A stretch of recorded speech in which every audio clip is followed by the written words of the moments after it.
Live from downtown Detroit. A family desperate for answers. Who would ever think? Who would ever think this is going to happen to your child? The parents of the mother who died inside the Macomb County Jail share their heartbreak to the defenders. We'll start 5:30 with a Local 4 Defenders exclusive investigation. Jenny Myers, a 37-year-old mother, sentenced to 30 days in jail, but it ended up being a life sentence. This is video of Jenny being escorted into the Macomb County lockup. She would never come out. That's because Jenny died from sepsis just 12 days later. And now her parents are speaking out. We bring in defender Kevin Dietz, who's been working on this story now for months. Kevin, they are not holding back. No, and you know, thousands of people have reacted to our investigation already. Many saying, where's the human dignity for inmates? If someone is so sick, why are they not getting to the hospital? Well, tonight, Jennifer Myers' parents say all inmates need dignity. They are someone's sister, someone's mother, a person. Take a look.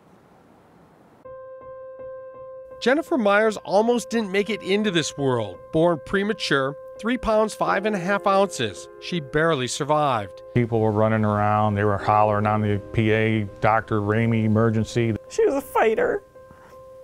She was such a fighter. Any baby that goes through all that. Her parents, Diane and Russell Hubble, said she was a happy kid, did the T-ball thing, and Girl Scouts. She actually ended up getting the Silver Award, I think it was, which is the highest award that a Girl Scout can get.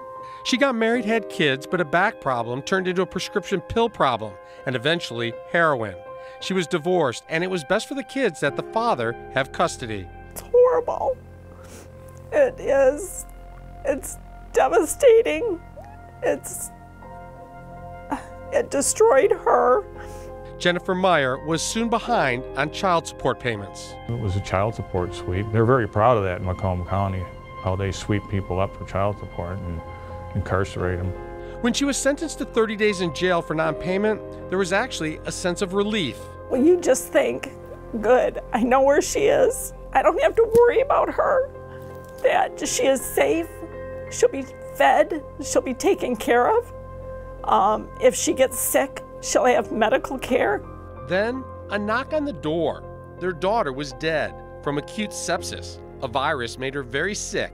And according to a lawsuit filed in federal court, jail and medical staff never took her to a hospital. They explained that, you know, they saw Jennifer at breakfast and they saw Jennifer at lunchtime, and when she didn't show up for dinner, they found her dead on the floor. When the parents demanded reports of the death, the story did not add up. Well, she was in there 10 days. She lost 17 pounds. That's a lot of weight. That's a lot of weight to lose.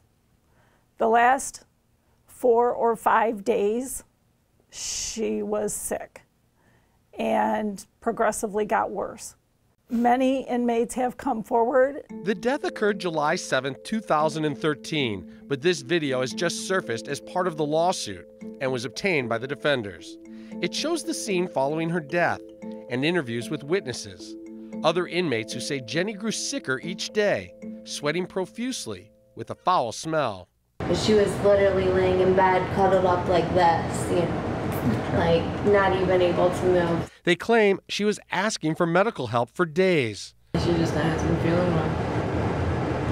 And the nurses aren't doing crap about it. The officers, you know, don't give her time of day. All they had to do was call MedStar. That's all they had to do. They could have taken her to the hospital right around the corner.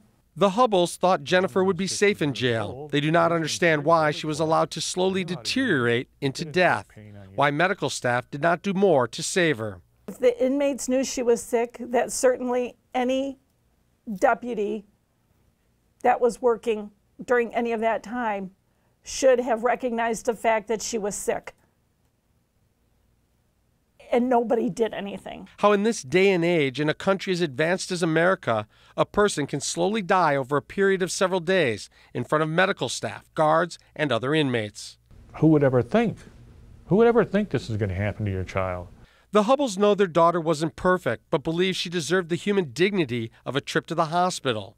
Speaking out now so that unnecessary jail deaths come to a stop. She didn't want to die. That choice was taken away from her.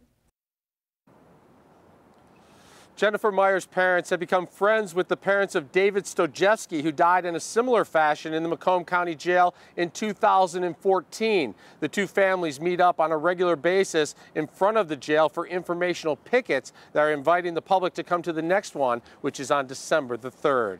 Kevin Dietz, Defenders. Kevin, I'm wondering if the Sheriff's Department has said anything yet. Of course, I mean, they run the jail. Yeah, everybody wants to hear their side of the story. They say because of the lawsuit, they cannot comment on this case. But they did comment on the David Stojewski case, which was similar. And they say that the guards take the lead from the medical division, which is privately contracted. So it's the medical people who decide if someone needs to go to the hospital. Yeah. They say they stay out of those decisions. That's what they said, at least in the Stojewski case. We'll have to wait and see what they say in this one. Yeah, a lot of people will recall that portion of that very troubling case. All right, Kevin Dietz will obviously stay on top of this. We've been getting very strong reaction on this story on our Local 4 Facebook page. Yeah, let's take a look at a couple of comments here. Here's one from Brent Montgomery. He says, quote, "I'll never understand how jailing someone for child support ever helps the child." And we have one more from Heather Mueller. She says, "This world is a mess. My heart hurts for her children and family." And in case you missed it last night, we have posted Kevin's complete report on Jenny Myers' death inside the Macomb County Jail. You can find a link in the top stories section at Click on Detroit.